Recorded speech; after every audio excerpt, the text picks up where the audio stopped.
Hi, this is Hello. Dwight. Brother Dwight. Hi. Hi, Brother Dwight. How are you? Hi, how's everybody? Doing great. Great, brother. Yeah. Okay, I'm sorry to hear this, brother. I'm so sorry to hear about your loss. Yeah. Thank you, sir. Thank you. Yeah. I don't know how much everybody had heard. I could try and start over here. Basically, my son was murdered January 21st or January 5th of 2021. And, you know, everybody was going through this pandemic stuff. I was at home teleworking. My wife is a teacher. She was at home teleworking and conducting her class online. My son, I didn't see him that morning. He came, I heard him go kiss his mother and say goodbye. He left the house and he was in school and he was at home because of the pandemic stuff. So the school was like doing online classes and things like that. So that's why he was at home. And we feel that if our son would have been at school, he would still be here with us today. So basically my son had set out January 5th. That morning he wanted to go play basketball. He went to a gym that's literally less than a mile. He went to a park. Okay, he went to a park. I don't think I should probably say the name of the park. It's literally around the corner from my house. My wife and two sons, we live in a gated community. And this park, unbeknownst to me, out of 16, 17 years living in this area, I didn't know had some problems with the park. There's been problems with the park. Murders have happened at this park. Gang one. Hello? Hello? Yes. Hello. Good evening. You can go ahead and talk, Brother Dwight. Okay. Yes. Gang related things, and I didn't know that this park had these problems. So my son went up to the park to play basketball. Long story short, I can't talk too much into this part because it's an ongoing case. My son was sitting in his car and he was murdered. He was shot many times. He was just sitting in his car and he was taken to the hospital. He was taken to the hospital by paramedics. He lived approximately an hour and a half, being shot multiple times. He was shot 7 times, and he lived an hour and a half. He was fighting for his life. He was very strong. He was very strong. I didn't realize how strong he was. My other son said, I don't think I could have survived being shot once. And my son was fighting for his life. He wanted to live. He loved life so much. He wanted to live. I'm a public health nurse. I did not know that my son was being shot, murdered. The pandemic issue was going on. There was a lot of depression, things around the house. My son was cooped up. He wanted to be out, and I think that's why he went to the park to play basketball at the gym. Me and my wife, this was I know I'm kind of jumping around here. I'm just trying to get my thoughts clear, but I had a bad feeling that morning.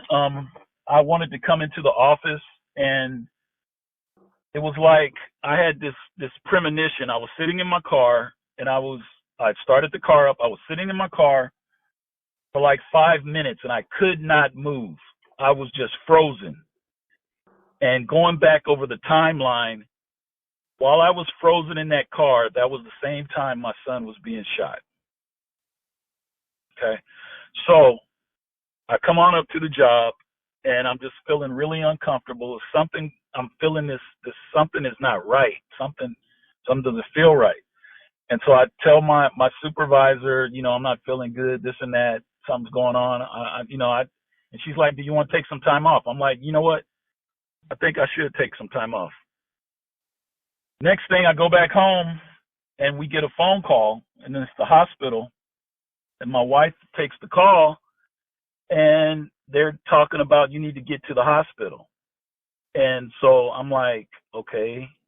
She's like, we need to, and she's like asking what's going on, and they wouldn't say anything. So me as a nurse, I'm thinking about it, I'm like, this is not good. This really is not good, right? And so we journey on to the hospital. Get to the hospital, and they wanted to have our IDs and know that we were the parents and all of this stuff. And then they wanted to take us to a family room. The social worker wanted to take us to a family room. She took us to a family room. Right then, I knew that my son was gone. I knew it right then. I'm like, a family room? This isn't right. This is not right. Okay. So my wife is in shock. She doesn't, I'm already clear on what's going on. My wife is trying to figure out, like, can I see my son? 2 surgeons and a nurse come in, and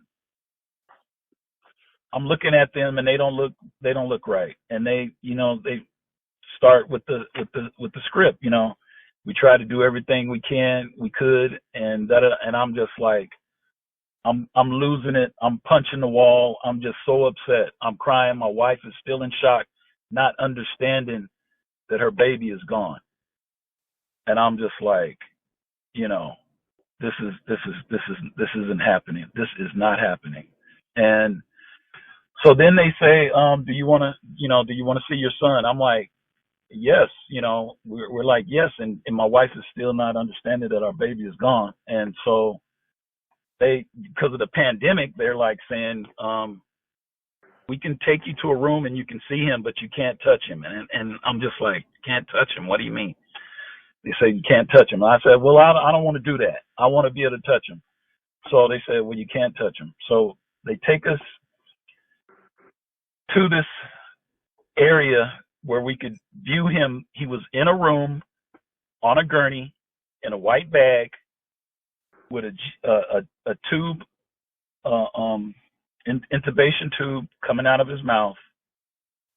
He looked like he was at peace, and we just lost it. We just lost it. We're looking through the glass. We can't go in and touch our son because of this COVID stuff, and we're just there for like 30, 40 minutes, just looking at our son crying and just in disbelief. So then we leave there, come back home. We go back to the park. There is no evidence that anything happened there. There's no yellow tape. There's no glass. There's nothing. His car is gone. All of that. And so later in the day, a detective visits the house, 2 detectives, and they officially tell us, that our son is, was shot there and all of that stuff. And that was just a very, very tragic experience. What I can say is that there's a serious gang problem in Los Angeles. I live in Los Angeles, a serious gang problem here. My son did not deserve what happened to him. The murderers did not know him. He did not know them. They just took his life. They stole his life. They just straight stole my son's life. And the pain that we go through on a daily basis, me and my wife, my son is very quiet. He's about 27. He's very quiet, and I could just tell he misses his brother so deeply. Their rooms are literally just 3 feet apart. One door for one brother and one for the other. And I can't even discuss him too much with my other son because it's just too devastating. My wife can't talk to her about my son at night because she wants to be able to sleep, and it's too painful for her. There's been, gosh, for over a year she could not go to sleep because she's just battling with the loss of her baby. And daily, it's just a day. I wouldn't wish this on my worst enemy other than these murderers. It's like losing your child. It's me and my wife joined a group, parents of murdered children. And there was a meeting about 2 months ago that we went to, and it was approximately about 30, 35 people there. Other than the presenters, it was insane to think that out of all of these people, we all have this bond that our child was murdered. Our child was murdered. They didn't get hit by a bus. They didn't die of a rare disease. They were murdered. They were just taken out of this life by some demons. The case is ongoing. I've seen two of the suspects in court. One has tattoos all over his face. Very ignorant looking. Very ignorant looking. It's ridiculous. The other one, very, very goofy looking. Both of them, I don't want to say too much here, but both of them just look like they are just from another planet. Understood. Right now, the case is like we're going through the preliminary stuff where they're like, oh, not guilty, this and that. Okay, so I've gone to about 3 court dates. These cowards, they played this game. I didn't know that they could do this, where they can literally like, you know what, I don't want to go to court this morning. And it's like they get 3 chances where they don't have to appear until the 3rd one, or the judge can just go ahead and say, hey, I'm ordering you to be in court. And so it's like the criminals just have too many rights. This was 20 years ago. The detective was telling me the sheriffs could go in there and just rough them up, bring them on up out of there. It wouldn't be this Mickey Mousing around, but they have these rights where if they don't feel like coming to court today, they don't have to. And so they've played this game of one may come and the other one might not, and then both of them might not come, and they're just milking it out.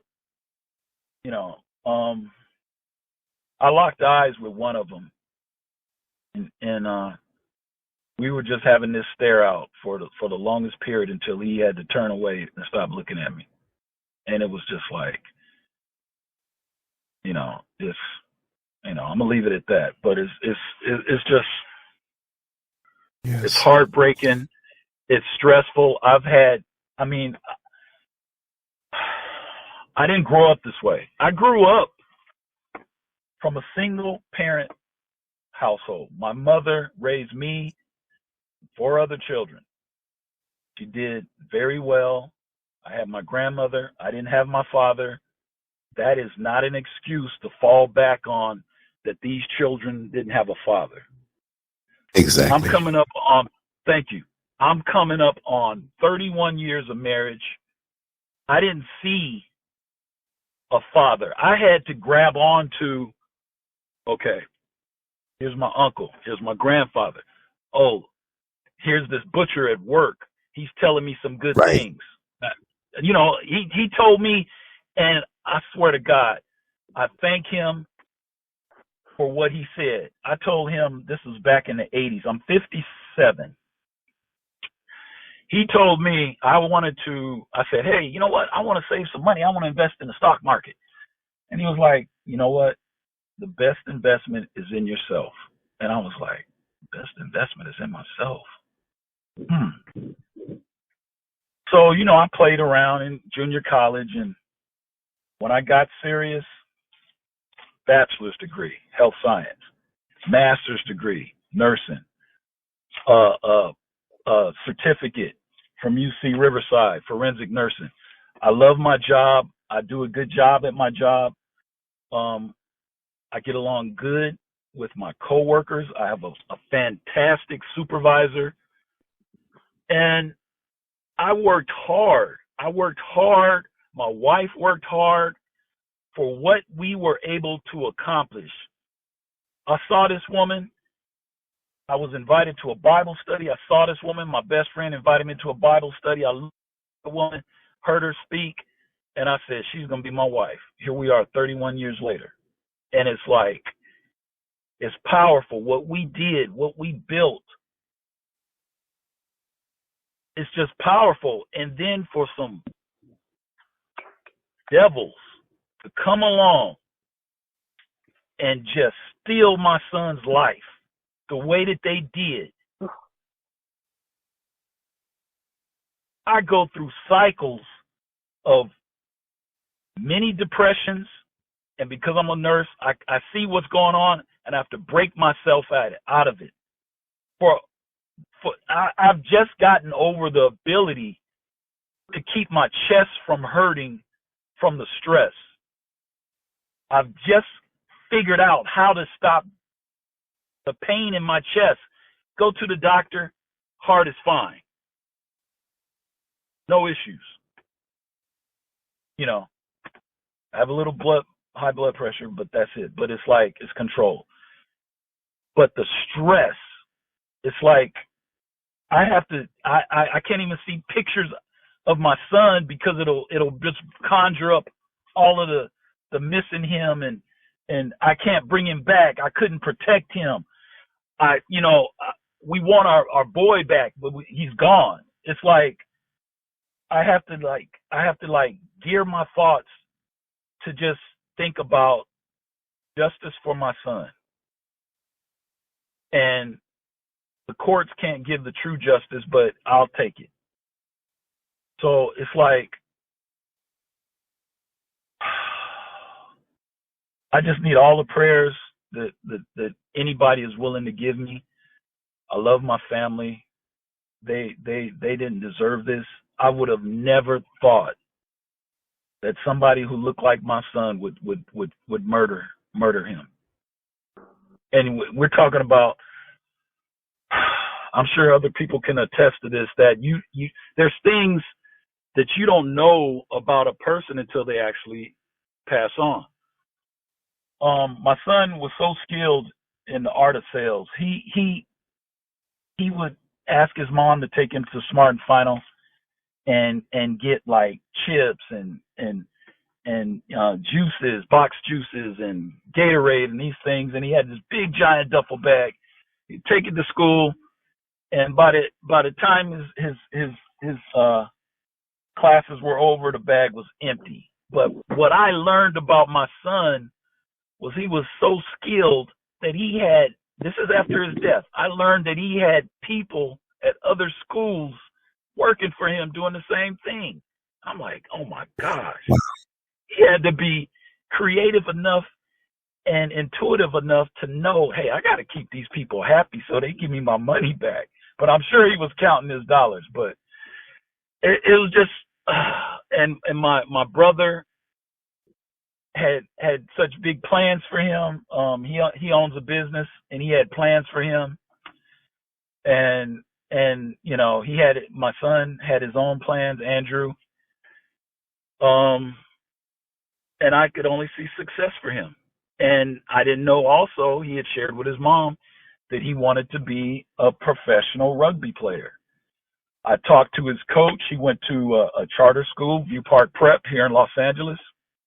Very, very, very tough area.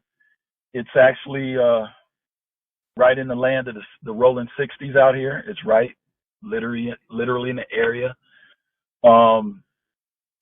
My son actually had met Nipsey. He met Nipsey at there's a Slauson Donuts right around the corner from my son's school. My son was in there, and Nipsey came in, and Nipsey offered to pay for my son's donuts. That's a whole nother story. I didn't know anything about Nipsey until his murder. I really didn't. And I have to say, my brother told me that kings die. I think he said kings die hard. And I thought about Nipsey's murder, thought about my son's murder, thought about people who are trying to do good, trying to help the community. And then you have these weak-minded, hater, jealous, no direction, no accountability for their actions types of individuals that come along, and they're just working for the devil, wanting to rob, kill, and destroy. And this is exactly what we have going on in our society today. And it's a sad thing. I don't know. I hate to say it. I'm not trying to expand my friend base. I'm just trying to be careful. I keep my head on a swivel. I'm sorry. No, I was just agreeing with you, brother. The floor is yours. Just take it. I'm trying to keep my head on a swivel. I've always been that type of a person. I believe in the Second Amendment. I've taken my sons to the shooting range. I've taken my wife to the shooting range. I don't want to have to hurt anybody, but I'm going to protect what's left of my family. Anybody come in my house, there's going to be problems. I'll never have grandchildren. I'm big on graduations. I will go. You could ask me. I don't have to know you. I'll go to your graduation. I love graduations. I didn't get to see my son graduate. This cuts so deep. I won't have grandchildren. My wife talked about how we can't see our son get married. All of this stuff just gone. It hurts so bad. It's not right. You invest in your family, you invest in this life, you do everything right. I went and asked my father-in-law before I even talked to my wife. I asked my father-in-law, I want to marry your daughter. And he agreed with a smile on his face. My wife comes from a family of 7. My father-in-law, rest in peace, gave me a key to his house. I can't even tell you how many times I've heard the story from my brother-in-laws about how serious it is for my father-in-law to give a key to anyone to his house, to his castle. That's how much my father-in-law respected and loved me, and I respected and loved him. And he raised a group of 7 children with his wife. I'm talking about old school training. All 7 of these children were breastfed. They were disciplined. They're all successful. I can't even get into the grandchildren because it's just too painful. My son is supposed to be part of that. He's supposed to be part of that success story with the other grandchildren. All of the grandchildren are doing well. Very well. They're not in any type of trouble. They don't get into any type of trouble. I have beautiful nieces, couple nephews. This is not the way it's supposed to go down. It's not.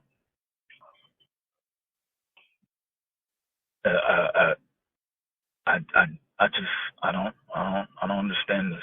And am always showing up for any of the court dates. I will be there, and I'm going to make sure that these demons are dealt with.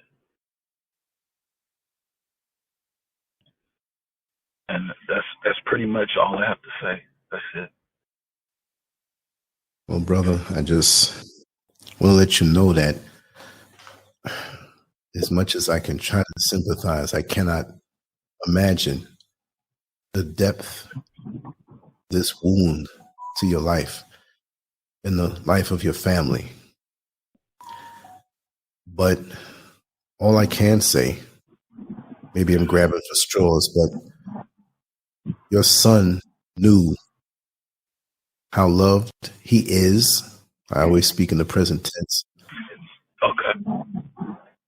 That energy that you, your wife, and your whole entire family gave him for waste. Now, we understand that on this level, those things you may not be able to experience, but I just believe in balance in this universe. And that we're only here for a time. And that pain that you feel, somehow, some way, I'm not going to talk the Christian stuff. I'm just going to say it like that. Right. I agree. You know, that the energies will balance out. This is not going to last forever. And what they did to your son, regardless as to what the courts say, on a ultimate level, they're gonna pay for that. And this is why I can't hold back in my disdain for anyone who would do something like this. And this is why I was inspired to do the show that I did today. I saw a clip of the old neighborhood and what's going on over there. And I think I said it on the show that I know that if I still lived there amongst all of that, even if I was good, I know one of them would have found a reason to put a bullet in my head and take $25 out of my pocket. Because it's definitely demonic days. And yes, this is the time that we're living in. But you are a testimony to your upbringing and your mother who raised you and all of the male or man energies, not just male, but man, real men. Yes, sir. Who supplement collectively to make you who you are. And I want all of the righteous single out there. I'm going to have to mute a few people to have some background noise. Sure. Okay, hold on one second. Sorry. Okay, I think your line is still open, Dwight, right? Just give me a word to hear. Yes, okay, good. Yeah. It's a testimony to your mother, who you spent months in the womb. And I'm not sure if she's still here with us, but she's proud of you regardless. My mother passed. Yes, she passed. She had congestive heart failure. She died 2011. Okay, well, she lived to see you well into your marriage, as you said. Yes. 30 years. So that means she probably witnessed 18, 19. Oh, yes. Yeah. She was proud. Yeah. And that's what is the most important thing, because in this world, I know it's a test, and how some tests are that we have to go through. And some people just can't understand what you went through. But I definitely want to have you to continue to talk, but I just want to ask if you would like me to put this up, and if you want me to share a photo of him, or whichever way. Yes, please. Yes. I want to keep my son's memory out there. I want people to think about how serious life is. Life is very serious. People don't have enough respect for life. They don't have enough respect for life. I mean, losing your child is oh my gosh. You know, if let me tell you this. If he was in that lifestyle, I had to tell a few people this, that if he was in that lifestyle, it would be a lot easier for me. Yes. Yes. to accept. Understood. I would be able, because I understand. It's just like, hey, if those are your choices, then you gotta deal with what comes with that. But my son was not like that. He was, and here's the other thing. It's like, where's the code with these gangs? Where's the code that used to be, hey, he's not gangbanging, leave him alone. Right. I've asked that question times, many times. That's the way it used to be back in the day, even before you had so many of these gangs, because I was born in New York City in 63. And back in that time, you had your factions of gangs in a way that it wasn't now. If you had a crime family, they're moving heroin and they're doing stuff where you had some neighborhood toughs who battled against other neighborhood toughs, but it wasn't this thing with we didn't have social media, but there wasn't this thing where this is this collective spirit where you see death in their eyes. They're dead, they're unreachable. And they seem to be like acid that wants to eat away at anything good. Anyone who's aspiring to something good is truly a demonic entity and force going through, but we sometimes try to explain it away because they're black. Well, you're a damn demon. No. Yes. To die. Right between the eyes, catch one. That's that energy you want to hear that. It's like, no. Exactly. No. Exactly. Yes. Exactly. It's like a white person didn't kill my son, Right. Can we fix ourselves first? Right. How about that? How about we have some accountability for our people? How about we we got some serious problems. The police violence it shouldn't be happening, but the percentages of police killing black people, it's not like that. Not like that. And we get all the attention, we get all the attention for the crime in our areas, but we can only fix this by fixing ourselves. And I'm speaking generally here because I've tried. My wife. Oh my gosh, the pain that I see her going through. Pain. It's. Couldn't imagine. She did everything right. She said, I'm going to school for my baby. Right now, she's about to finish in July for her master's. She said before she started, I'm going to do this for my baby. And she is about to finish her master's and going to, becoming a principal. Beautiful. We worked a long time. We worked hard. We did what we were supposed to do. This can't be happening to other people like this. This is not right. It's too painful. This gun violence.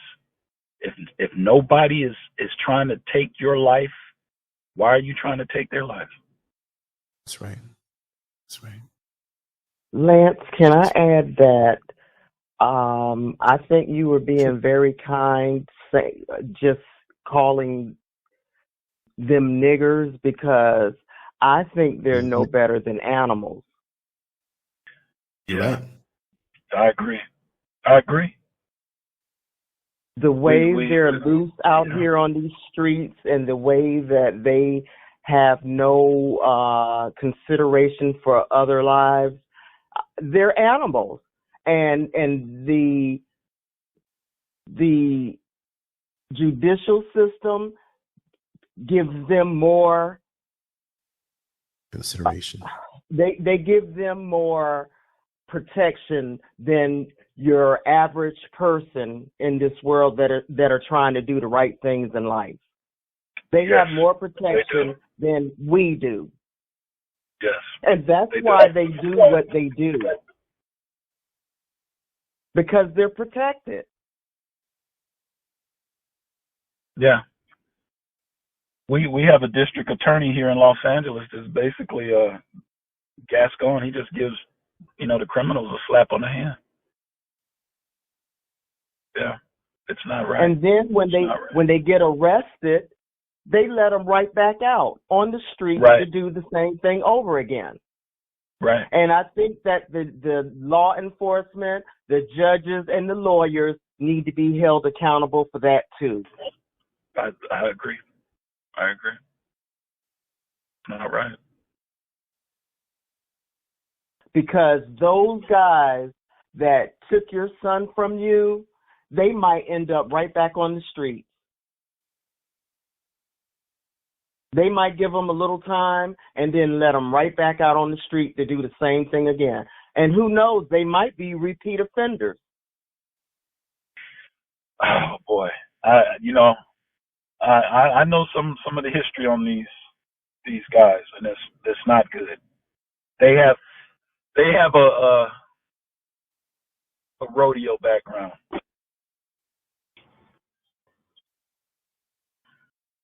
This is not their first rodeo.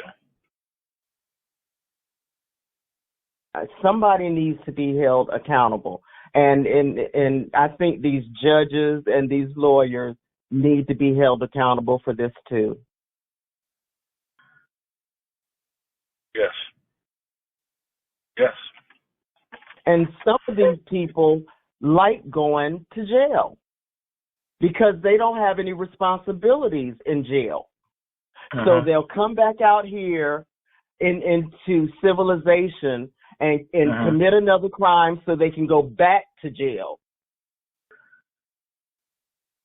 That's a life that's just, oh gosh. I mean, they're just stuck on losing and they enjoy it. I don't understand that. I don't understand. And you know, they give them more right than we have trying to do the right thing in life. Right. Right. So what are we supposed to do? And it's a game to them. Yeah, because there's no accountability. So it's just like how they grew up. I did what I did, and mama didn't do nothing, or daddy didn't do nothing, or daddy ain't here, so I'm good. And then, of course, when they get old enough in the household to buck up against their mom, if the father's not there, then they're gonna do that too. And then the mother is really, at a loss for trying to have any control if she cares to do that. Well, most of the time the mother is on OnlyFans. She's getting hers in. The daddy is out on the street with the son committing the crimes, so nobody cares. Yes. Yes. Nobody's caring. Yes. Just like the case down here with the rapper PNB who got murdered at the Roscoe's. The father was involved with the son, and the son had a monitor on his leg. I mean, that is the most disgusting, because we always say the father's not there, and sometimes the father's not there, but they're exactly. It's not in all the cases, because we got a lot of fathers who stand by their children and stand by their families, and if they're not with the mother, they still help raise their child, even at a distance. This is bad. This is bad. And unfortunately, with society going the direction it's going, we got to be very careful out here. Got to be very careful out in these streets. Yeah. I mean, women got to be really careful. They shouldn't take any weak chances. Serious. I don't want to be one of those people that have to carry a gun. And as of right now, I don't have a gun. I don't want to be one of those people. But you can't even go to the store now. Right. You can't even go buy groceries now. Let me ask, why would you not want to carry a gun? Because I'm afraid. I'm just of the gun, or that you're going to use it on somebody? That I'm afraid of the gun, and I'm afraid that I will use it, and then I wouldn't be able to live with myself if I hurt someone. or if I killed someone. Mm-hmm. But sister, you have You to know, understand I have a heart. There are a lot of people killing out there that are committing these crimes that don't have a heart. They don't have a soul. But I do have a heart. And I just don't think I could live with myself. So, sister, let me just say one thing to you. God forbid this happened and your life was taken.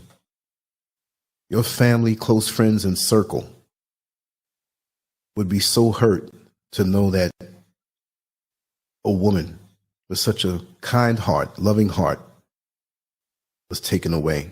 Now, I understand your feelings, but I have been close to situations that I've observed, had some near misses in my life, and they don't care. They're on the level of a beast. Doesn't mean that you have to kill them if you don't want to. If you have the proper training, you can get them above you and you can live, because you know what? The Creator gave you your life. That's right. And think of all the loved ones around you that would be hurting if you were gone. The pain that they would have if you were gone. See, you earlier mentioned how the justice system or system of injustice allows more provisions for those who commit the crimes. Don't be like that system.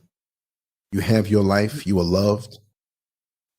I've downloaded your essence as I've downloaded Brother Dwight. I can feel him. I can feel you and your concern. But this is a different world that we're living in right now.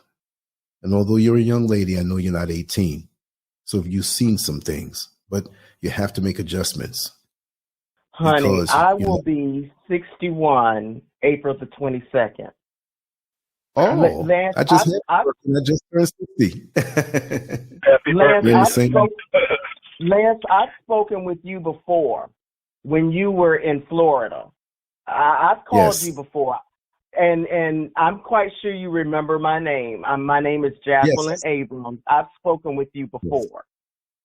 I remember when you were here in the States, and you know, I just have those urges where I have to call you because, you know, sometimes we need to talk. But my son gets so angry with me when I tell him what I just told you about I refuse to carry the gun, because he told me that he was going to buy me one for my birthday, and I told him that I didn't want one in my house. But he told me that my life comes before my fear of carrying a gun. Yes. Yeah. But I just, you know, but it just, I'm really fearful of a gun. I understand. But imagine, this is what I tell people who don't want to carry, good people. I'm not talking about these people who would take somebody's life, want to flash it or whatever. Right. But you love your family, don't you?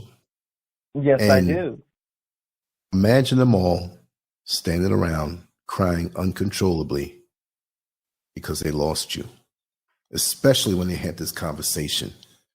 They love you. This is why they want you to have that, because they don't want anything to happen to you.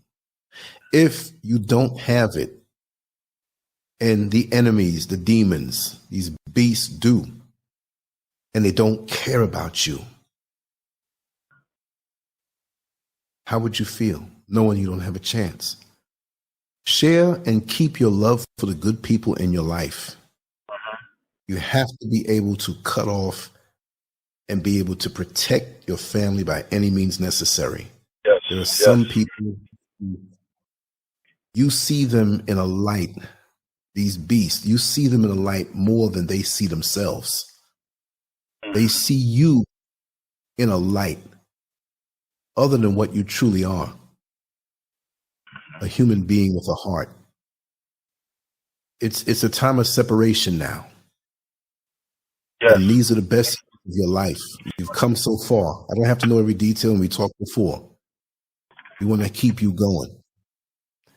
They would more accept if you transition from some ailment than from somebody coming to do something bad to you, and they would think of the last moments of your anguish and what happened and the helpless, and no, sister, I may not have looked you in your eyes, but I say it like I say to everybody on this panel, everybody on the show, there's a righteous love I have for my people. And it's not just all Black people at this point. I make the distinction, because if you carry yourself like a devil, a demon, a beast, you're worthy of death. And I don't regard your life if you don't regard mine, because I know my family loves me and your family loves you.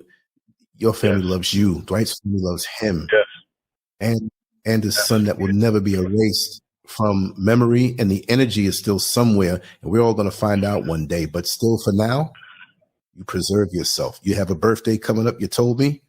You make sure to receive that happy birthday present and get the proper training. See, the proper training with it is going to erase any fear that you have of it. That's right. The training. The training. Yes, the training. Look, you're not afraid of your toothbrush, are you? But do you know somebody could take a toothbrush and stab you in your eye right up to your brain and kill you? Yeah. See? You don't have the intention of doing that. And you won't until somebody comes to do something to you. Now, if you're in the presence of your son or any one of your loved ones in your inner circle, and somebody holds a gun to them, what are you going to do? Because they're going to shoot you. So if you had something, you have a chance to save the life of that loved one, and think of how helpless you would feel if you were there. I mean, Brother Dwight wasn't there, but he still feels if he was there and could protect. We're talking real now. Yes. I'm not. That's what a man does. A man has to protect his family. When you have a family, you're responsible to protect that family. And I would have taken those bullets. I want my son to go on. I've lived a good amount of life, Sorry to cut you off, Lance. I'm sorry. No. Yeah. This is your show, brother. That's right. That's right. Please, I would hate to hear, because I know your name, and I'd hate to hear in the news, because even though I'm here in West Africa, I'm very much still there as far as keeping up with the news and the people and the pulse of what's going on. My heart is there. I have not turned my back on my people in America. I just need a break. This world is crazy. I just need a break from the financial. You know what I mean? I like to, I can take little walks at night. The worst I might have somebody do is beg me. For now, maybe it might change, but I still feel it. I'm bound to that area of the world forevermore, and I'll never turn my back. And if I was in your presence and something was beginning to happen, you'd see me in action. Even if I didn't know you and I know that you were innocent, I'm going to do something. I'm going to do something. You understand? And you need to not allow your family to find out something bad happened to you. We're not conjuring that up, but we have to speak about things. It's like when you're signing up for insurance or policy, and they ask you your health things and your bloodline. What is your mother and father? Do they have diabetes? Do they have heart? We have to face these things. It's just like, unfortunately, whatever memorial/funeral service, we have to go through these things. We don't want to, especially when the circumstances were not right. So keep yourself here. We're living in a different world right now. You have a different spirit, but we don't want nothing to happen to you. I'm telling you, please don't let me down. I'm telling you straight up, you get that gun, you go and you practice, you take the training, you continue to go to the range. It will become part of you. You can take your fingers and dig somebody's eyes out and hurt them. Are you scared of your fingers? No. You can kick somebody's head and put them in a coma. You're not scared of your foot. This is an extension of you to protect you, because it'll be legal. It'll be your right, because you have a right to live and move about the way that you want to. And still, I know you won't walk out in the street late at night. I know that. But you could be in your bed, sleeping, and hearing noise in the house. And when they come, remember, I worked in corrections. I talked to a lot of guys who've done home invasions. And half the time, They're scared to do it. They're amped, but they're scared to do it. They have studied you for months on end as they studied other houses. You are a job to them. And when they make a move, they know a lot about you. They might have been behind you in a line at Walmart while you were on the phone, overhearing you saying that you're going to Hawaii for 2 weeks and that your house might be empty or whatever. They don't care sometimes. But when they come inside, they're making an educated guess. And when I'm going to tell you one thing, what most people don't know. Most of these guys that do carjackings and more so home invasions, they're scared to get shot too. Many have told me. And you know what they do? They're not just going to smoke a little weed or sniff a little coke. They're going to sniff, they're going to do some angel dust. They're going to be out of their mind. Oh, so wow. by the time they get they're so amped up that they don't even want to be at their own mind when they do what they do. So you think you can say, stop, take everything, please take everything. They're going to take everything. They might try to rape you. They'll do whatever. They're out of their mind.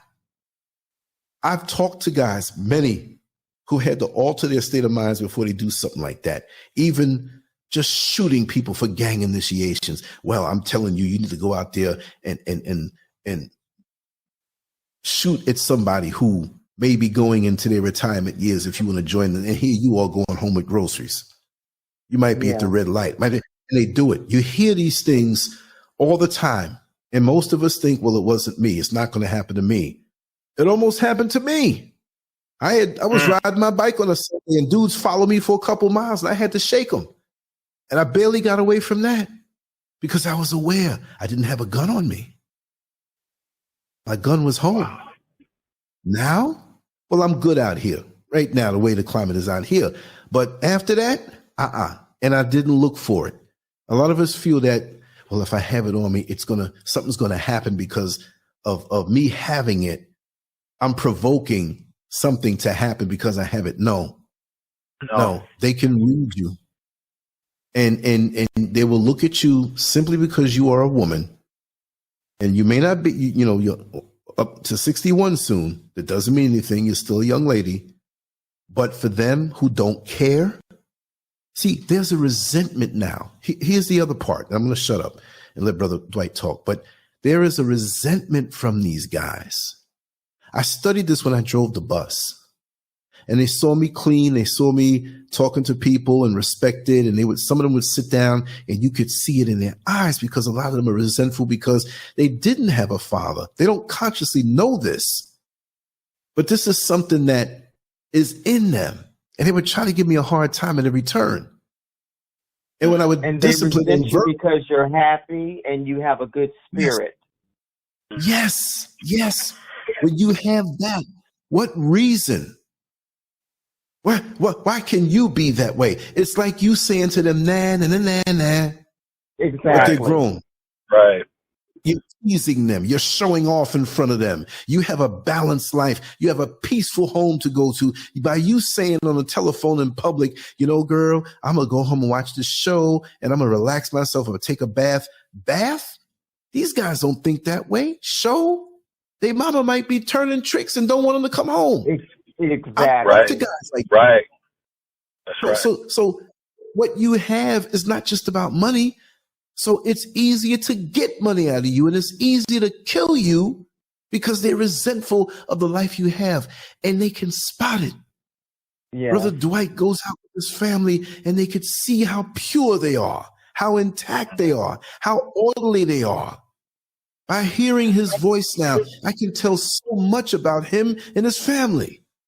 And they observe this. They really wish they had this, but they hate you because they see your spirit. There are a lot of people who can't stand me. And I talk raw a lot of time and real, but they see my stick-to-itiveness and they see the stability. And it's not easy out here. And when you jump countries, it's not easy. But they don't believe in themselves. They don't know in themselves. And see, with Dwight's son, they saw the brilliant young man, I'm going to say it, that he is. We know physically he's not here. But they couldn't stand capabilities. Say it again, sister.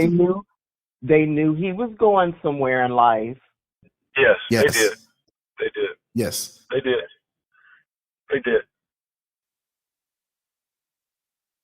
Yes. I wish I could go into like more of the details of this situation, but I can't. But yeah. No, I understand because of the present case and everything. Yes, but what yes. I want you, and I want you to continue on the emotional level and just the different insights that you had, because there are people out here who need to hear this that may not be doing right with their children and need to amp it up a little more to know what the dangers are. But eventually what I want to do, I guess when everything's clear, whenever that time may be, I'd like to have you and your wife, if possible, maybe she might not want to do it, to come on a live show and let's celebrate his energy the way you want to do it. Yes, you can always come. I would appreciate that. Thank you. Yeah. I just like to say I've been following you for like 5 years off and on. When I see your lives pop up, I'll be listening from the clouds or something. But thank you. I respect you. Respect your show. I like the energy that you bring. The topics are phenomenal. It's not cookie cutter. No. And but thank you. Hey, you did the right thing going to Africa. My niece is over there, and she's a doctor in psychology, and she comes and visits her family in Atlanta, and then she wants to get back to Africa. I'm like, okay, and then she sent pictures. It's beautiful over there. A lot of people don't know how beautiful it is over there. Different spots. Yeah. The media chooses only to show the bad parts. That's like, in Atlanta. If I was negative and I went to the negative, I could show things. People say, "Oh my God, I wouldn't want to be there," but we know it's beautiful there. We know there's things happening there. Right. Exactly. But people in the media points their agendas, So, yeah. Like I said. Okay.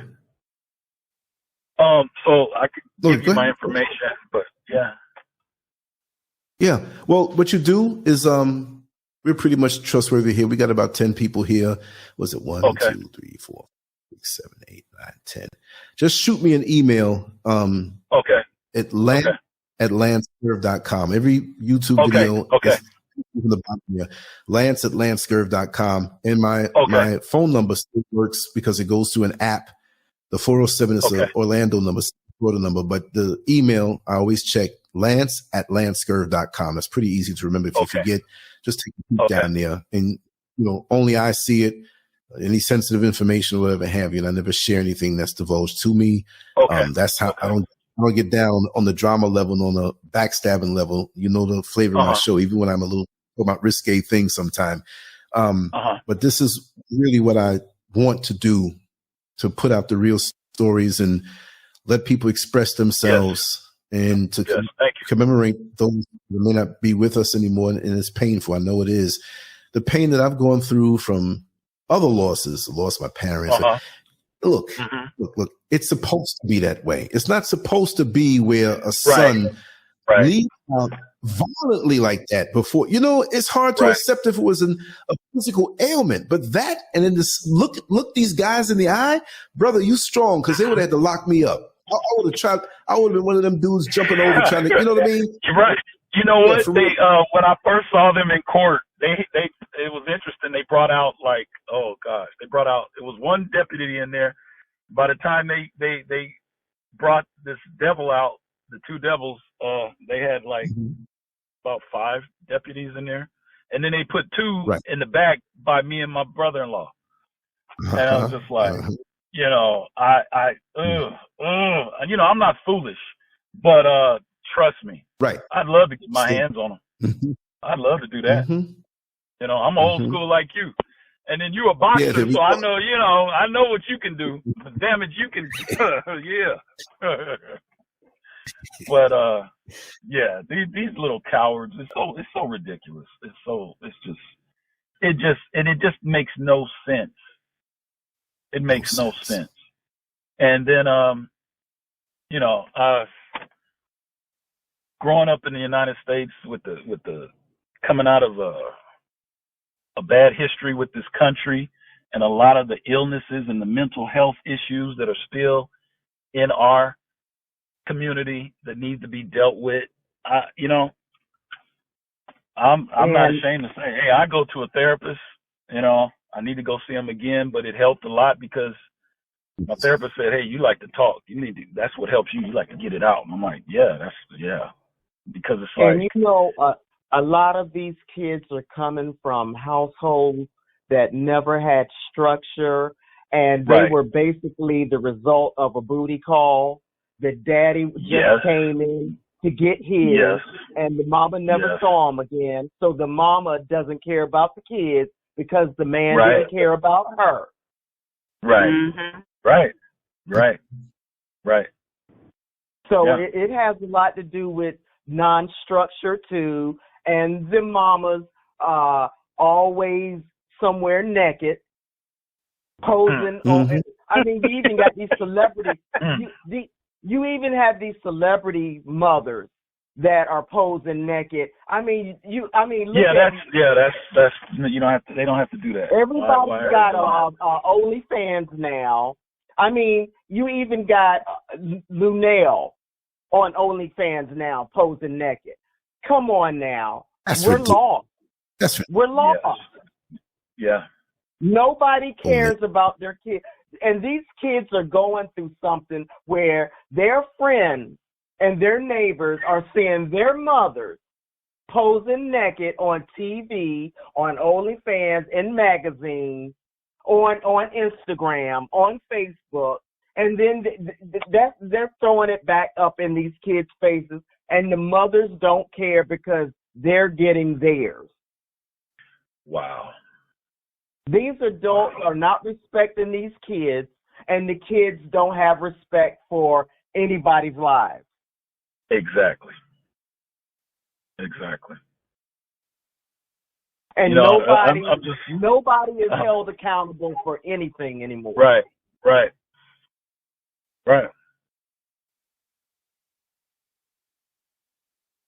I did want to add, I agree. Sorry for interrupting, but I just wanted to say that I do agree with everything that the lady was saying about the kids. I personally, have witnessed someone very, very close to me. Their mother was, sorry to say, loose and wild, and she has several baby daddies, and I'm related to the young lady through her child's father. They have a child together, and I've seen this little girl grow up. She grew up like, she's my cousin, and to see her like as a grown woman now, and she's only in her early 20s, and my male cousins have heard things about her from other males that live in the neighborhood with her, about her and her sisters, and like the sexual things that they do in the car, in the driveway. And I'm sorry to say it doesn't sound like something that the mother wouldn't do. So now she's expecting her second child, and she's expecting her second child with a man that really doesn't love her. Her stepmother helped her get a job at a bank, and she let her birth mother and her mother's friends manipulate her and pollute her mind, and she was stealing people's information at the bank.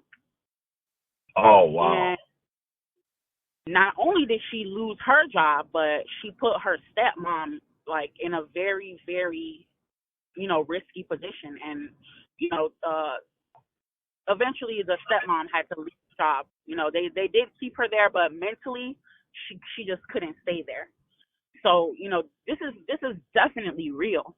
I think it's more real than, we would like to admit. And I just want to say, if any of the young men that participate in these things, if they're listening, this part is especially for them. And I'm pretty sure a lot of them are familiar with what I'm going to talk about.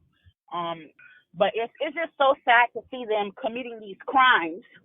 And like we've been talking about, they go to prison, to be a slave. Right. To be a slave. Like the lady said, some of them love going to prison. They love it. They're in next weekend, literally. So they love going to jail. They love going to prison. And I don't think that they realize that these people, when you commit these crimes, not only do you hurt people and steal other people's lives and take your own life away, but then you go to prison to be a slave. You're the state bitch, basically. You're working and they're getting free labor, and you're in prison and you're working, and when you get out, you have to pay them because now you owe for all of the services, all of the debt, all of the legal stuff that they have to go through to take care of you. You have to pay them. So that's why a lot of them come out of prison and, their life is, their life is in shambles, and they don't have anything to go to. So they're in a worse predicament than they were before. God help them if they didn't, transition while they were in there, because usually, that's what some of the people who become enlightened do. They read while they're there. They use that information to better themselves and to empower themselves. And you see how some of these people completely transform, which is the so-called goal of these prisons. But we really know what the goal is. The goal is for you to be a slave. The goal is for you to do what you're told, to only sleep when spoken to. Got to go to sleep at this time. Your bedtime.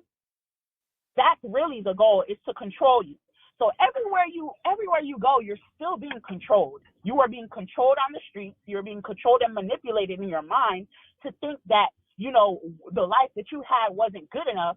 So you had to go and take somebody else's life or go and rob somebody and do this and do that. And it's just, we have no regard for life. And it's everything. It's, like we were talking about in the chat room, it's the video games, it's the music, it's everything, it's the parents. And, some people aren't affected by certain things like others are. But, some people can't handle certain things. They can't handle, watching video games where they're shooting people and stuff like this because, it gets to them. And especially if they're in a toxic environment where, they've become numb to abuse, physical abuse, and, all different kinds of things, name calling, so they want to go out then and inflict that pain on you. Their parents might not see them act this way. They might be quiet and, whatever, or, we have some of the kids who their parents dope them up with drugs and make them take pills because they have ADHD and all these type of things, but we're really not getting to the root of the problem. And the real root of the problem for our community, one of the biggest things is a lot of these kids just being, born out of just nothing. There's nothing there. When you sleep with somebody, you're supposed to be exchanging energy. That's the whole purpose is, you're really exchanging energy. So these people are creating nothing. And then like the sister said, then, the kids grow up, they see some people with dads, their dad's not there, the dad really don't care. The mamas, if the dad was there and did want to do something, the mama don't want him. The mama would prefer for him to be on child support. She don't want to talk to him. He got a new girlfriend. It's so many different things. But it starts from when these kids are young, that if we could save them. And these kids these women and men who don't already have children, because, I don't think that people really understand how big of a job it really is. The role that you take on to be a mother, to be a father, and even if you didn't see that example growing up, you know what you feel like and what you don't want. So it's a lot of people who are hurt out here. And I'm not making excuses for them for why they do the things that they do, because at one point, you have to be accountable for everything that you do, all the decisions that you make, the choices and how you respond to, the things that happen to you. So, if they would stop making prisons so comfortable for these guys and these criminals, they wouldn't want to keep going back. But they have more. It seems like they're glamorizing the prison system, and that's why they're repeat offenders. They keep coming out in civilization and then wanting to go back because they can't survive out here. So they'll commit another crime to go back. Yeah, they don't have the life skills to survive out here. They don't have any sense of responsibility. They don't have responsibility. They don't. When they go to prison, they don't have responsibility. But if they change don't have system to care for, that's a big thing. They have nothing to care about. That's why I was in the chat. You know, I was laughing like, hey, go plant something. But you know, when you plant something, you have to nurture it and do all these things. You know, it's bigger than what it sounds like. But these kids, like, or even these men, these people, because even grown women are doing this.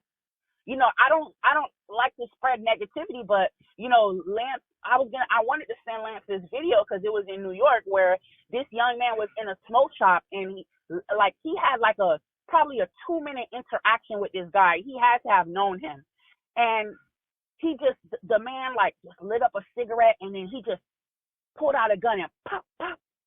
Oh wow! Shot him right in the head, not even 3 feet away from him, in front of everyone in a store. People are there smoking. And then what are they doing there? Why are our men always just hanging out, just at a smoke shop, just standing there doing nothing? Go home. Go do something. Get a job. Seriously, they have no regard for life. No regard. Lance, do you remember back in the good old times when they had chain gangs? If yes. we went back to those days, these repeat offenders would not keep going back to prison because they would have them out here in the hot, in the heat, under the sun, and making them work from sun up to sundown. They wouldn't keep going back to prison. That part. Instead of them sitting up in a prison all day long watching TV. With cable TV, right. And on the phone. And ordering commissary, all kind of fancy things. They have access to phones and stuff. Take all of that They stuff even have away. emails now.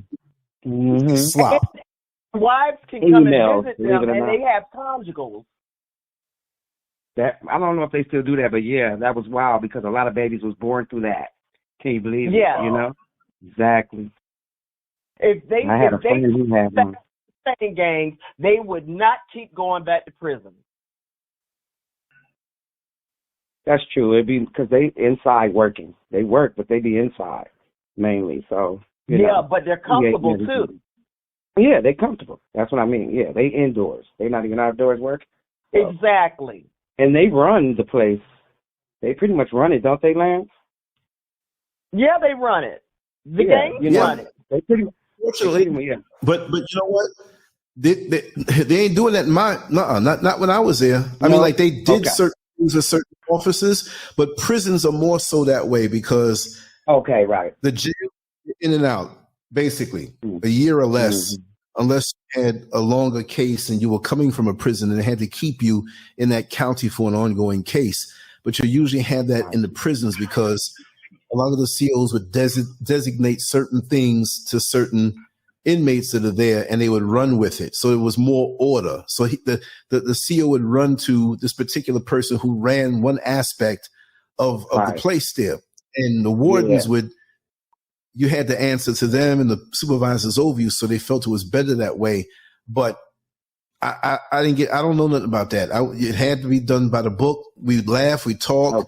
I motivate people, but I didn't get down with stuff like that. And that's one of the reasons why I was there and I was fired because I didn't get down with the things that I saw the officers doing. Oh, wow. The officers, they were worse on inmates, so-called.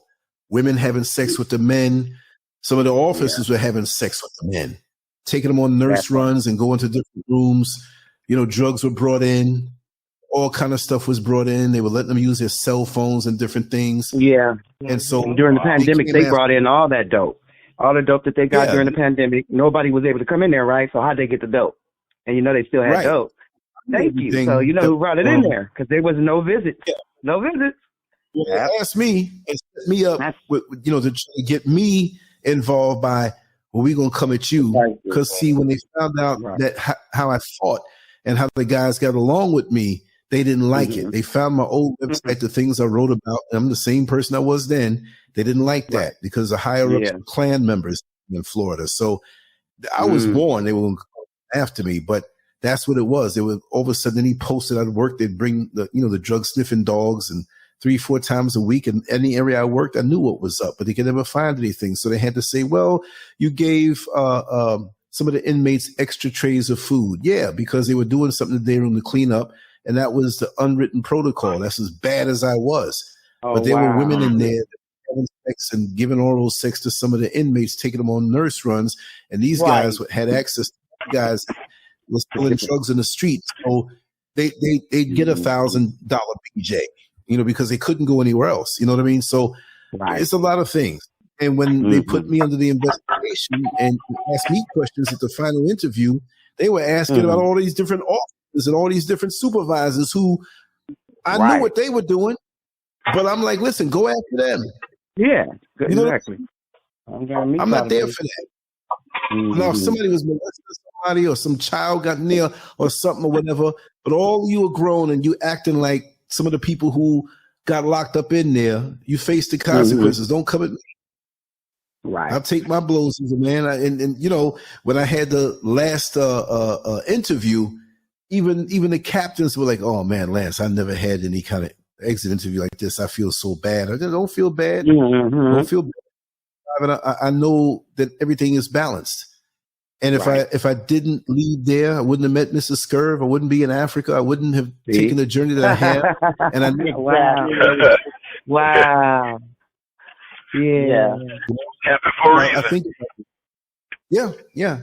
I think about those things. And this is an ongoing journey, but when we cash in our chips at the end of the day, whatever that time may be, as we transition through this world and through different dimensions, everything is going to balance out. Everything is going to balance. I just trust that. I know that because when you look in nature, everything in nature is balanced.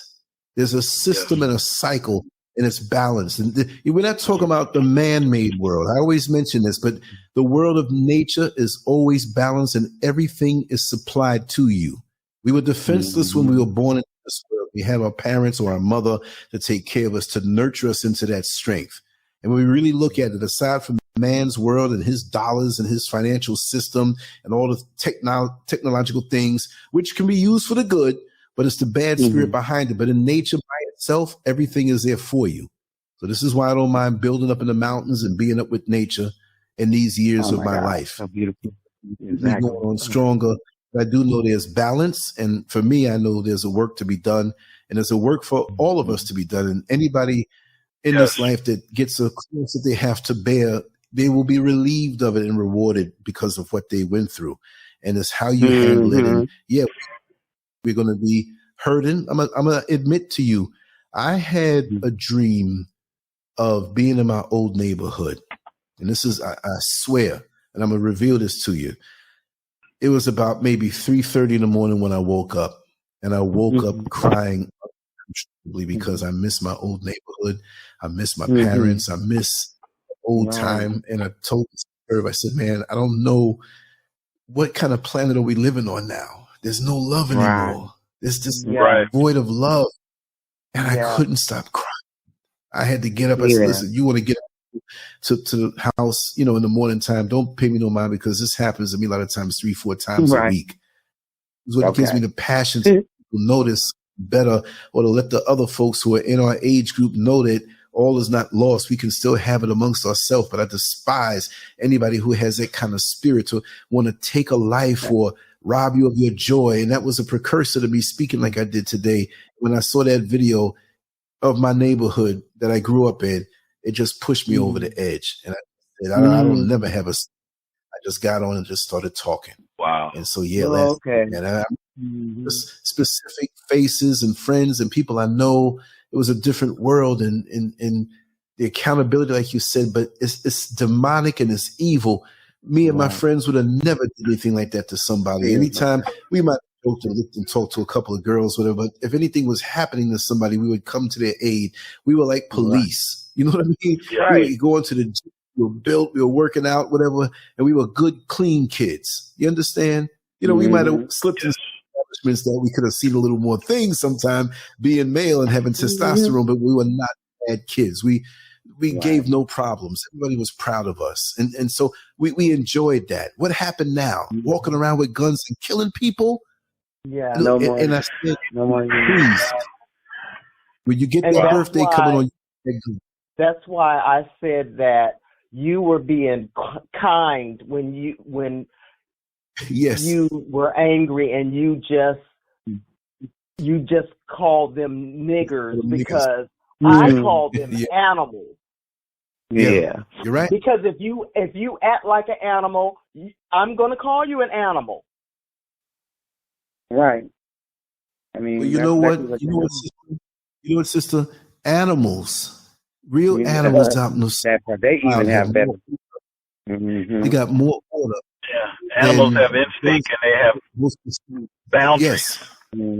That they operate in. You know, even if it's prey, and then that prey has to be eaten. It's a structure there.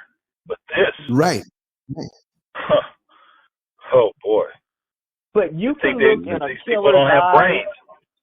You can look in a killer's eyes and see nothing in there. That part. Emptiness. Nothing there. They're like robots. So therefore, they don't care about another person's life. And I'm sick of it. I'm sick of it. Exactly. I'm sick of cutting on my TV and I see two men together and two women together. I'm sick of the killing. I mean, I'm sick of the world trying to change women into men and men into women. Well, this is Babylon. We're in Babylon. United States is Babylon. Yeah, it's evil. Everything is turned upside down. You can watch good is bad and bad is good. You can watch anything that's Tyler Perry, and he's going to always have two men together. In every show, every movie, every program that he produces and directs, there's a guarantee that he's going to have two men together. Wow. And I'm sick of it, and I'm fed up with it. And our kids are seeing this stuff. And if they can't trust an adult, who are they going to trust but each other? They can't trust the adults anymore. They don't want to listen to the adults either. They think they know it all. Listen to adults with that mindset that wants to turn women into men and men into women. And now they're changing little girls into boys and little boys into girls. They don't have anybody to trust. So then they end up trusting each other. But it's a bigger picture to it, because anything righteous, anything good, anything, and of course, I'm not speaking from a religious standpoint. I'm speaking on a spiritual standpoint, which is universal. You know, I've never seen European electricity. I've never seen Jamaican electricity. Electricity is electricity. So it's an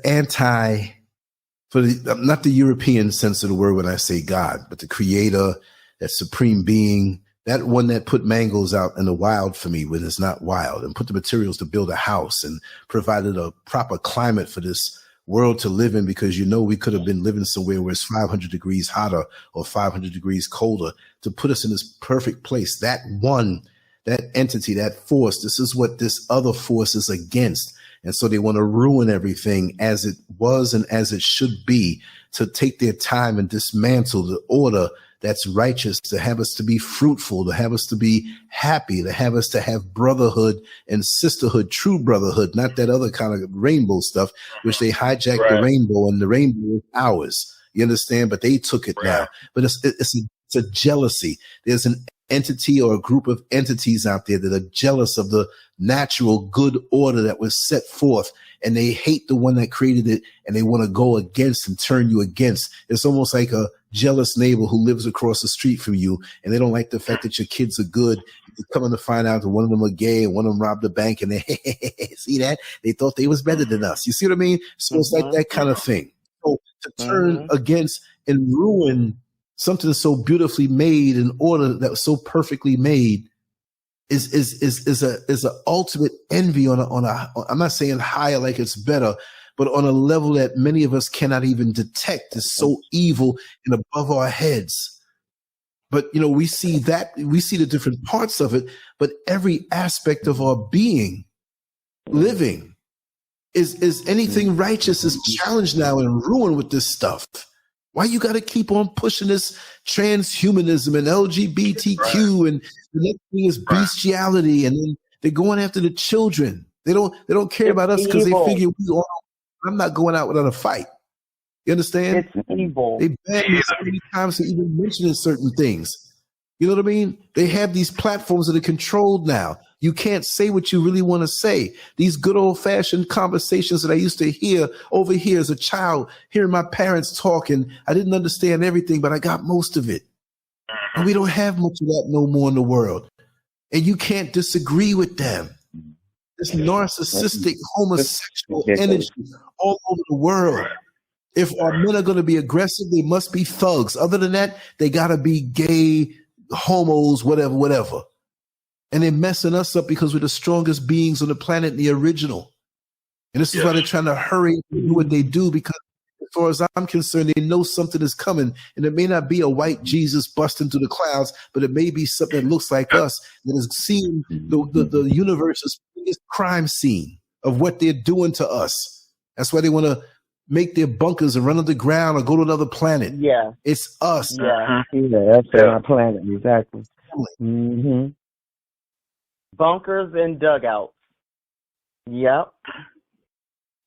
And lots of earthquakes to crush them up down there. Uh-huh. That's right. That's right. Yep. Digging their own graves. Because that's the way I look at it. They're graves. Because what if an earthquake does happen, and you're living in a dugout or a bunker?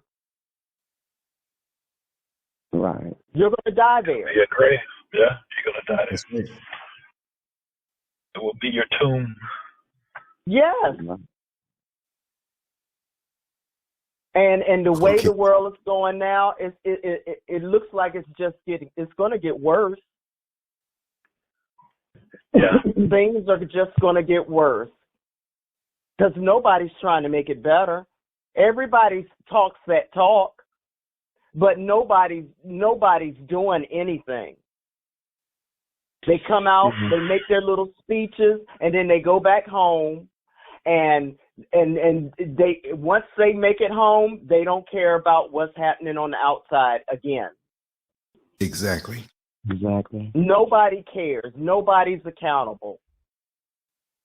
Nobody's taking responsibility. Yeah, they need to be held accountable. Actually, is Dwight still here? That is his name, right? Yeah, I'm here. I'm listening. I actually grew up in LA, so I know the neighborhood you're talking about. And I had when I was 19, my best friend's boyfriend got murdered in that 60s area. I'm right off of Florence and 10th Avenue, actually.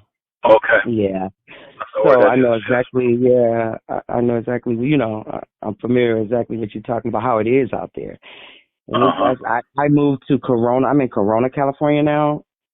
Okay. Because I have a son. He's 15 now, and when he was 3, I moved out here because I had to get him out of there. I had to get him out of that area. I grew up, born and raised out there. Yeah. So, excuse me. Yeah, no, that kind of touched me because I know the area and I know exactly how it is out there. So yeah, I literally live right next to the stadium, the new stadium they built for the Rams. I live like I could throw a baseball and hit the stadium. Oh, by the old Forum? Exactly, yeah. Okay. Right. I'm right there. Yeah. People not the three. Right. One person can sit out behind the pillow. Oh, okay. Yeah. No, yeah, so but that's it's it's unfortunate because it's like a waste zone now, LA. It's like it's ridiculous. I have family that's still out there. My brother and my a few other family members live out there.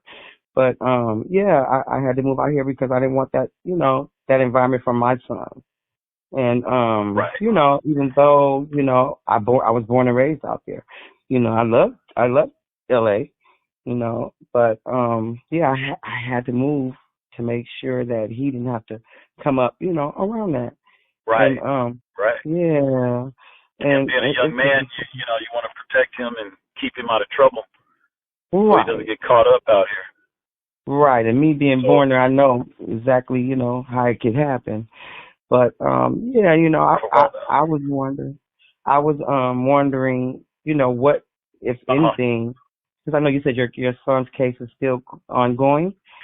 It's ongoing. It's we're just at the very beginning stages. It's not even a trial date yet or anything like that.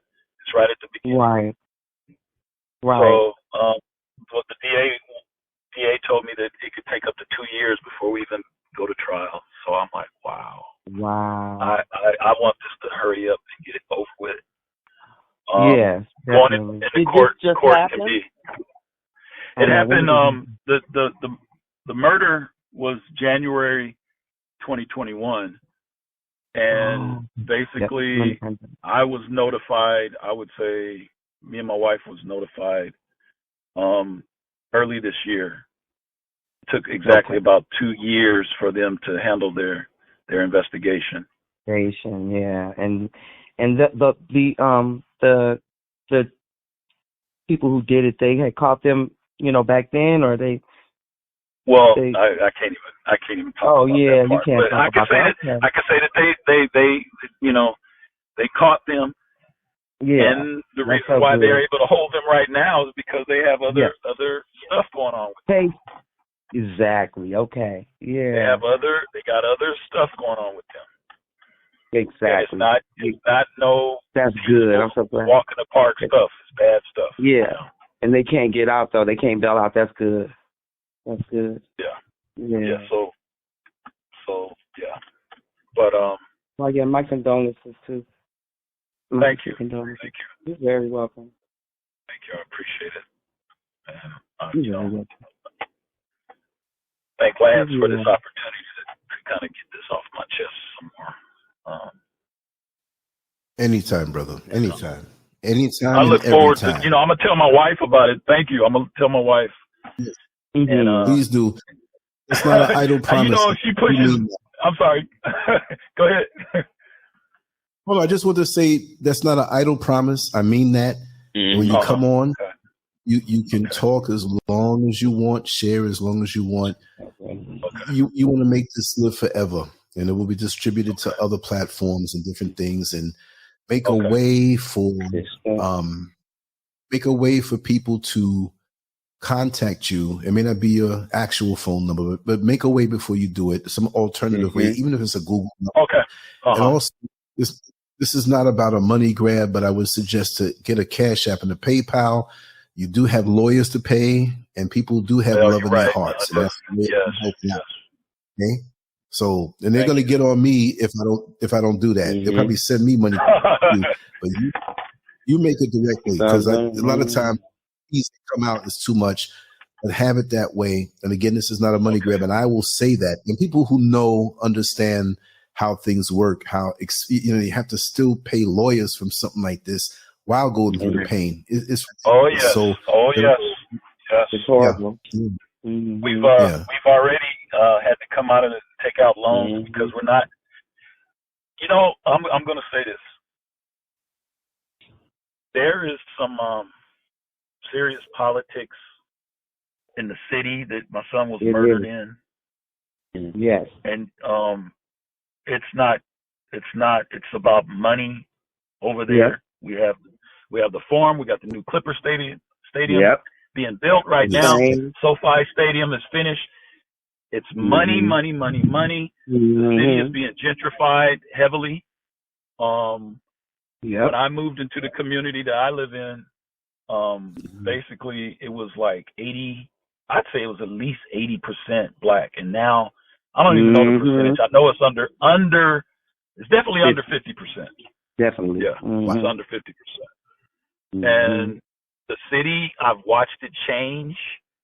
You know, I follow trends, and I was able to be blessed and land a spot. I actually won a lottery to even get into this gated community. Beautiful. I bought the house not knowing how I was going to pay for it. I mean, right. And it all worked out. I mean, I've seen so many neighbors come and go. You know, some people just lease out the residence, but I've seen so many that the economy changed and they had to go, you know. And we've been blessed to be able to work it out and stay here. You know, my son who was murdered came to the community at about, I think he was 6. And, you know, so that was 14 years he lived in that area. And, beautiful. You know, for him to be shot less than a quarter mile from his front door. And what could have alleviated, or would not alleviated, but what could have caused a difference, I believe, my wife believes, most rational people believe, is cameras.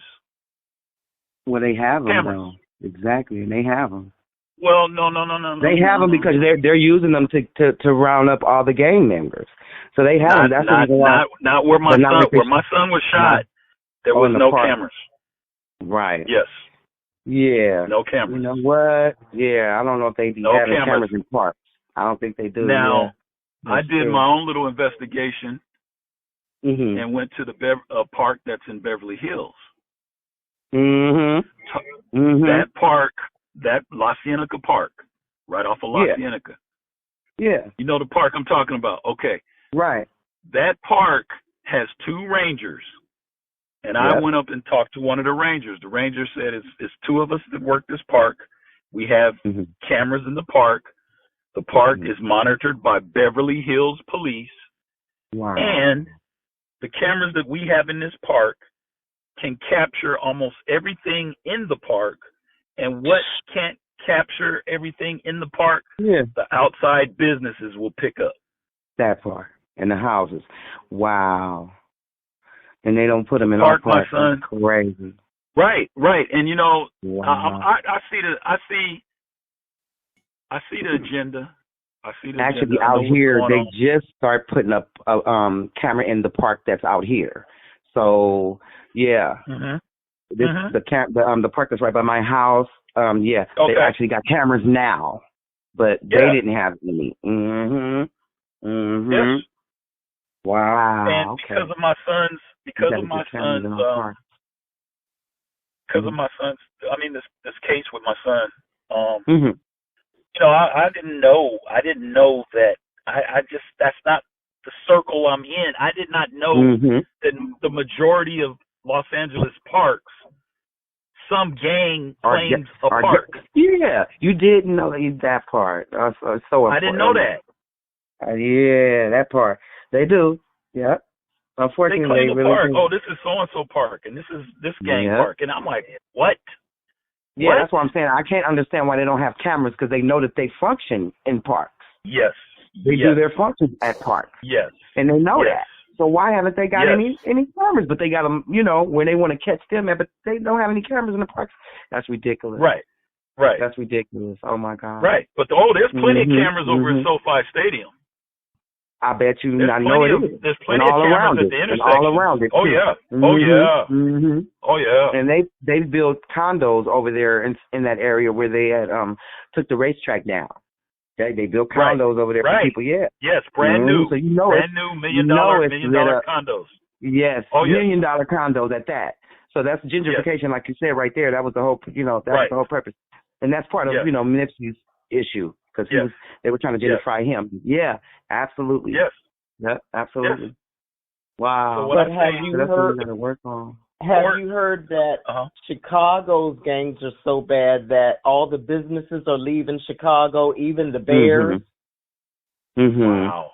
The Chicago Bears are leaving Chicago. Oh, the Bears! Wow.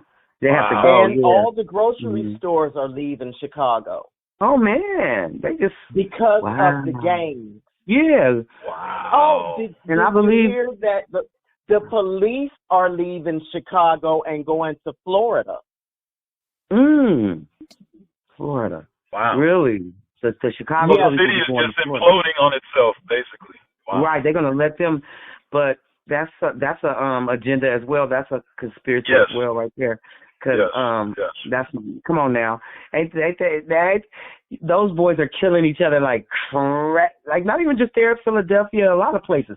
Come on now, that's not normal. Baltimore. Yeah, we've been had gangs, but it ain't never been like this. It's not normal at all. And I know this fentanyl stuff that they putting in the weed and in the drugs, probably got a lot to do with it. But the weed, I was looking at something in the weed. Everybody's smoking weed, and we don't realize, and we're getting it from the dispensaries. See what I'm saying? And that stuff is laced. Because we're getting it from the government. It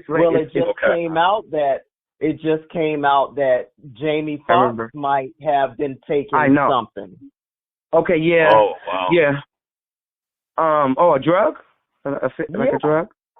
Yeah. Oh, because the last I heard about that, they were saying it could be the vax because he may have been vaccinated. He pushed the vaccinations a lot, too.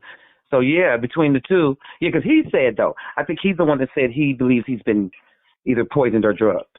So he's the one that's having them check that part out. But they also saying he had that, the vax. So, but Jamie Foxx came out and said himself that he was having drug parties and that he gets high. Oh, yeah. So, he did? Okay.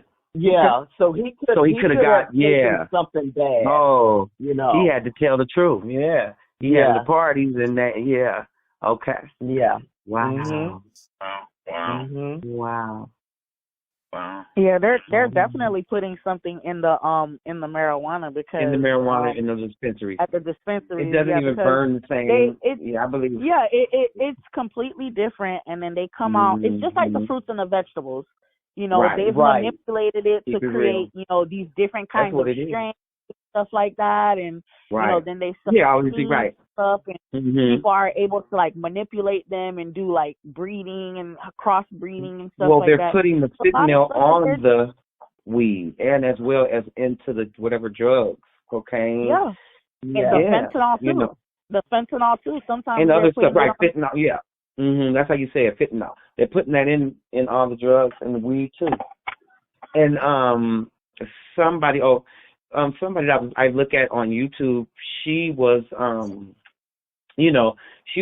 she's talking about that's what she believes is happening, that all the weed has fentanyl on it, and everybody's out of the people are the kids that's on it are acting way out of control compared to how they were prior. It's just everything is just out of control. Even the rappers, they all killing each other. Yeah. Come on now, it's not making sense. Come on, it ain't that serious. Especially once you done got rich, why would you be killing each other? So it got to be something that's that's been introduced that's causing this. It ain't just Well, Brother Lance, is he still there? Brother Lance. Yeah, I'm here. Yes. I'm still here. Yes. Yes, sir. You know what? I'm gonna have to take off. But I'll be in touch with you, and please. I want to thank everybody for listening, and I appreciate it. Thank you for sharing. I'll be in touch with you. I'll be in touch. Okay, anytime, brother. I'll look it out for you and give your wife and your family our best regards, and know that we have some positive energy coming out for you. And thank you so much. Thank you. I really appreciate your strength. Thank you. Please keep us in your prayers. We need it. Thank you. We will. Definitely. Okay. Most definitely. Bye-bye. Thank you. Have a good night. Thank you. All right. You too. Bye-bye. All right. Now we can continue talking on. I'm glad.